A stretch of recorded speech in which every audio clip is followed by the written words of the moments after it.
Question 1. Solve sine of 6x squared over 7 equals 14 for x. So we will rewrite our equation.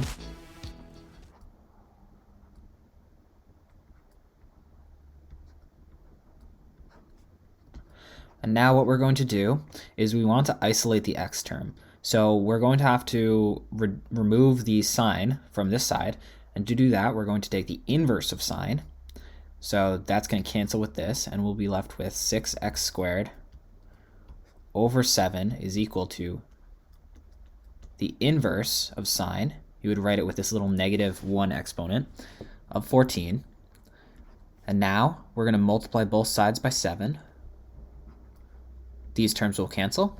We'll be left with 6x squared is equal to 7 sine inverse of 14. Sorry about that. Let me just make sure this looks good. Divide both sides by 6 to cancel these terms. We're left with x squared is equal to 7/6 sine inverse of 14. And now we're going to take the square root of both sides to cancel out the square. And when we take the square root, we have to remember that there is a positive or negative solution possible. So we have x is equal to plus or minus the square root of 7/6 inverse sine of 14. Which is, if we look at our problem, it is, oh, no way, I have a duplicate here. Okay, well, it's either 2 or 3. I'm gonna have to go back and change that in the problem set, but yep, this is our solution for this problem. Question 2, simplify 3 factorial times 4 factorial over 0 factorial. So we'll rewrite this. We'll rewrite it 3 factorial, 4 factorial over 0 factorial. Let's just write the 0 properly, 0 factorial. Now, the only really complicated part of this problem is we have to remember what 0 factorial is. And this is just a definitional thing.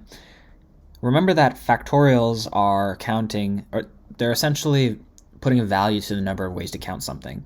So if we have 2 objects, right, object 1 and object 2, there are 2 different ways to count this, because we can count it this object on the left, or number 1 on the left, and number 2 on the right, or we can count it as number 2 on the right and number 1 on the left, right? Or correct? Sorry, words. Likewise, there's only one way to count an object, or a single object. With 0, with no objects, we know that 0 factorial equals 1, because there's really only one way to count nothing, and that's just nothing. So we can rewrite this as 3 factorial, 4 factorial over 1. Now, all we have to do is simplify the numerator here, and in fact, because it's over 1, we can just get rid of the denominator entirely. So this can be rewritten as 3 factorial times 4 factorial. And now we just need to expand this. So 3 factorial is 3 times 2 times 1. And 4 factorial is 4 times 3 times 2 times 1. These 1 terms can cancel out, just get rid of them. And so we can rewrite it as 3 times 2 times 4 times 3 times 2. Now 3 times 2 and 3 times 2 is equal to 6. So 6 times 4 times 6. 6 times 4 is 24. So we can rewrite it again as 24 times 6. And now, if we just multiply this out, we are going to get our final answer, which is 144. All right, finally on to question 3. We're going to compose g of f of x using g of x is equal to x squared plus 6x minus 14, and f of x is equal to x plus 1 squared all over 17. Now, this is going to get quite complicated, but we can simplify the process by expanding out certain terms. So since we have f of x is equal to x plus 1 squared over 17, we can FOIL out or expand out this x plus 1 squared. So let's just rewrite our f of x as x plus 1 times x plus 1 over 17. And now when we expand this out, this is going to become x squared plus 2x plus 1 over 17. And now we can compose our functions, and it should be simpler. So we have g of x is equal to x squared plus 6x minus 14.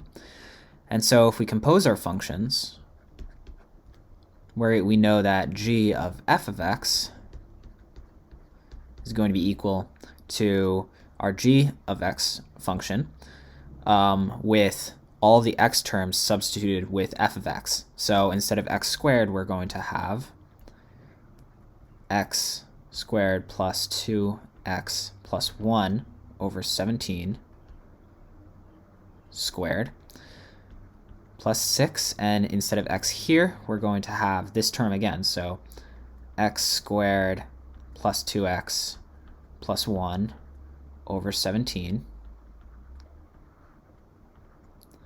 minus 14. Now solving this is just a matter of simplifying. So we're going to have to distribute out this square term. This is going to take a bit of room, but that's okay. So let's rewrite this. Let's write it out. It's 2x plus 1 over 17. X squared plus 2x plus 1 over 17. And in fact, let's just work with this right now. So we can rewrite this. We're going to distribute through. So x squared times x squared is going to be x to the 4th. You add the exponents when you multiply like bases. Plus x squared times 2x. So this is going to be 2x cubed. X squared times 1 is x squared. Now on to the second term. 2x times x squared is 2x cubed. Plus 2x times 2x is 4x squared.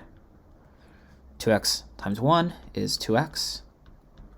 And on to the last term, this is going to multiply through, and 1 times any of these terms is just going to be those terms. So we can just add x squared plus 2x plus 1.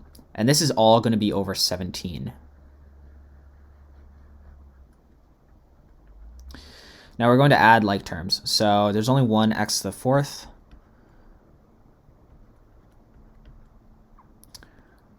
So we can cancel this out. 2x cubed plus 2x cubed is 4x cubed.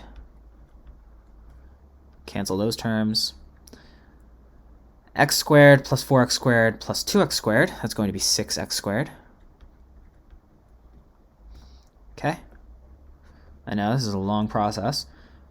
2x plus 2x is 4x. And now we just have a plus 1. And this is all going to be over 17. Sorry, that is a not straight line at all. So this is going to be over 17. Okay, so this is our first term. This is this expression right here. Let's move on to the second expression.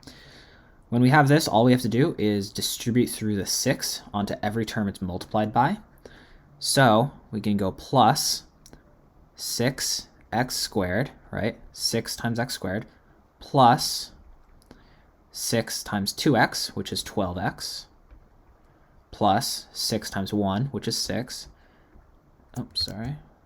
And this is all going to be over 17 again. Oh, you know what? I made a mistake. I did not multiply the denominators here. So when you're multiplying fractions, remember that you multiply across the top and across the bottom. So we properly distributed the top, but we did not multiply across the bottom here, as we should have. So 17 times 17.